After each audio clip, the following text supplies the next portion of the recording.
말씀이 삶에서 실제가 되게 하는 하가 팁입니다. 첫사람이 사탄에게 속아 선악과를 보았을 때 그들의 육신의 감각들이 적극적으로 충동한 것이 눈에 띕니다. 갑자기 먹고 싶은 식욕이 막 돌았고 눈에 보기에도 좋았고 또 지혜롭게 되고 싶은 욕망이 치솟았습니다. 이렇게 사탄은 예나 지금이나 인간의 육신의 감각들을 자극해서 생명의 말씀을 거스르게 하는 아주 고전적이고도 창의성 없는 방법들을 계속 사용하고 있는데요. 이것에 속아 선악과를 먹은 그들은 정말 눈을 떴습니다. 지식의 눈이 아닌 타락한 자신들을 보고야 말았죠. 하나님과 분리되었고 벌거벗은 수치심 때문에 자신들을 지으신 하나님을 피해 숨은 비참한 처지를 알아버린 겁니다. 모든 것이 완벽했고 풍성한 동산을 다스리던 아담. 이름을 부를 때마다 피조물들의 고유한 정체성이 정해지는 엄청난 권세까지 가졌건만 순간의 잘못된 선택으로 사탄과 연합한 어둠의 종이 되어버렸습니다.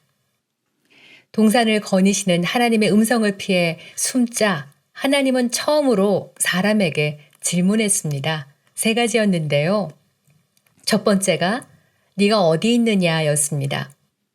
하나님이 그들을 못 찾아서 부른 것이 아니죠. 더 이상 사람이 하나님의 빛 가운데 없었기 때문입니다. 그들은 하나님과 분리되었고 하나님의 생명에서 차단되고 대신 사망의 자리로 옮겨졌고요. 영적으로 죽었습니다. 선악과를 먹으면 정령 죽는다고 했던 것은 그들의 영의 죽음이었지요. 죄와 저주만 있는 흑암의 권세 아래 놓였습니다. 이와 마찬가지로 우리도 이 질문에 대답해야 합니다. 하나님을 아버지라 부르지만 구원의 확신도 없고 여전히 옛 습관과 죄에 묶여 있을 수도 있고요. 혹은 교회 잘 다니고 봉사와 베품에도 너그럽지만 자신을 용서하지 못하거나 죄책감에 사로잡혀 하나님까지 원망하고 있을 수도 있습니다. 하지만 어둠과 빛이 절대 함께 있을 수 없듯이 모든 성도들은 어둠이 아닌 빛의 자녀로 그리스도 안에 확고하게 서야 합니다. 뿐만 아니라 주님께서 언제라도 어디 있느냐 하시면 시키신 일의 자리, 그의 부르심의 자리에서 발견돼야 합니다. 사람의 가장 큰 성공은 하나님께서 찾으실 때 그 자리에 내가 발견되는 것인데요.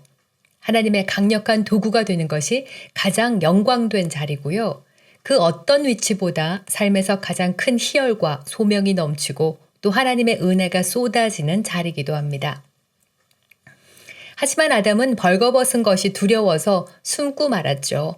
그러자 주님은 2번째 질문을 했습니다. 누가 말했느냐라고 물었습니다. 벌거벗었다는 것을 알게 해서 수치와 두려움으로 하나님을 피하게 했던 그 정보의 원천이 누구인지 직시하게 했습니다. 이렇게 하나님으로부터 멀어지게 하는 정보는 모두 어둠에서 옵니다. 고린도 후서 4장 4절은 이 세상 신이 불신자들의 생각을 가려서 복음의 빛을 보지 못하게 한다고 정확하게 풀었습니다. 복음을 거절하고 들어도 받아들이지 못하게 하는 것이 이 세상의 어둠들이 하는 짓입니다. 그들은 하나님의 진리와 반대되는 거짓말로 속이는데요. 진리는 질병, 가난, 절망 등 모든 억압하는 문제들을 해결하는 능력이지만 사탄의 거짓말은 도둑질하고 뺏고 멸망시키는 파괴의 힘입니다. 그만큼 우리는 무엇을 들을지 주의해야 합니다. 헤아리는 만큼 헤아림을 받거나 또 있는 자가 더 받기도 하고 혹은 있는 것까지도 뺏기는 것이 무엇을 듣는가에 있다고 했습니다. 왜냐하면 뭔가 들으면 내 생각이 행동하도록 자꾸 의지를 부추기거든요. 저걸 먹으면 하나님처럼 지혜로워진다니까를 듣자 정말 하나님 같이 되는 거야? 궁금한데? 라고 생각하고 그러자 바로 그 열매를 따먹고 말겠다는 의지가 활활 불타올랐죠. 이렇게 들으면 결국 뭔가를 합니다. 그리고 그것들의 결과가 선악과를 먹은 것처럼 치명적일 수도 있습니다. 그러니 아무리 사소한 정보라도 누가 말하는지 그것이 하나님이 주신 말씀인지 다시 돌이켜 봐야 합니다. 한 어린아이가 교통사고로 갑자기 죽었는데요.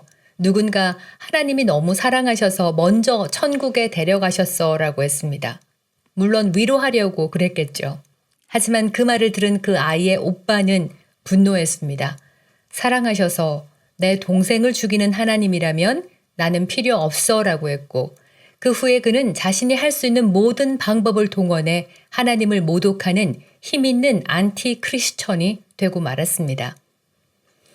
이런 비극을 하나님께서 주신다고 들었다면 그는 마음 깊이 하나님께서 언제 또 그런 매로 때리실까 두려워합니다. 정말 잘못 들은 겁니다. 그것은 주님의 말씀도 아니고 주님의 방법도 아닙니다.